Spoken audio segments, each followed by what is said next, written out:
I am Constable Daniel Bentley with the RCMP in Fayetteville. I come from England, so I've been invited here for Family Literacy Day to read a book, and they give me Paddington, very appropriate, since I'm from England, to read to you guys.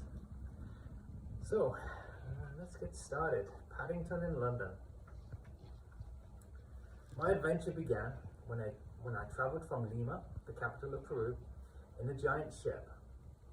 I hid out of sight for the entire journey. My Aunt Lucy sent me off with lots of jars of marmalade so I wouldn't go hungry. After many days, the ship docked in England. I hid in a mail sack and was unloaded off the ship. I couldn't see where I was going, but the mail sack was put onto a train because I ended up at Paddington station in London. When I arrived there, I tried to find someone who would give me a home. I had almost given up when I met the Browns. Mrs. Brown named me Paddington after the station. Paddington is a famous station. I am proud to share its name. The Browns took me around London. One of Mr. Brown's favourite places is the Serpentine. It is a lake in the middle of Hyde Park. Mr. Brown comes here to swim.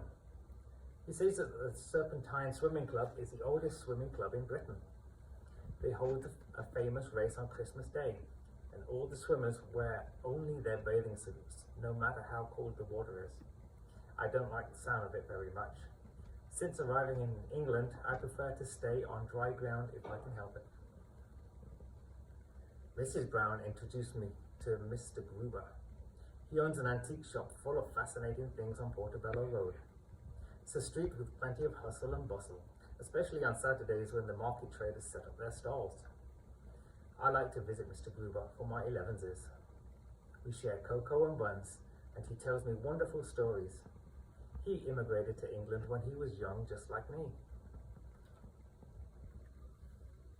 Something I was fascinated to learn when I arrived in London is that England has a queen. Her Majesty, Queen Elizabeth II, lives in an enormous house. Her home is called Buckingham Palace. Mr. Gruber promised to take me there one day to see the changing of the guard. When I lived in Peru, I dreamed of coming to London. Aunt Lucy and Uncle Patsuo had once met an explorer from London, and he taught them about his culture. They, in turn, taught me. But when I arrived and discovered that Big Ben wasn't really a person, but a bell inside a clock tower, I was very surprised. It is still an impressive sight though. The building itself is called the Elizabeth Tower. I'm told that not many Londoners even know that. There's a place in London called the Geographers Guild. It's a very famous old society where explorers gather to share their research. I thought it would be a good place to find out about the explorer who knew my aunt and uncle. It's a magnificent centre of learning, but I discovered they don't take kindly to strangers. Mr. Brown had to dress in disguise while I hid in his cart. Another centre of learning is the Natural History Museum.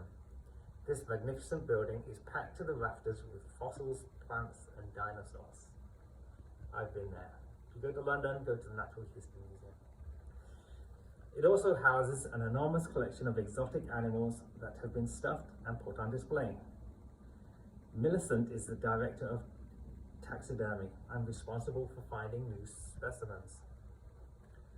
The quickest way to travel to all of these places is on the London Underground. But it isn't always easy when you are there.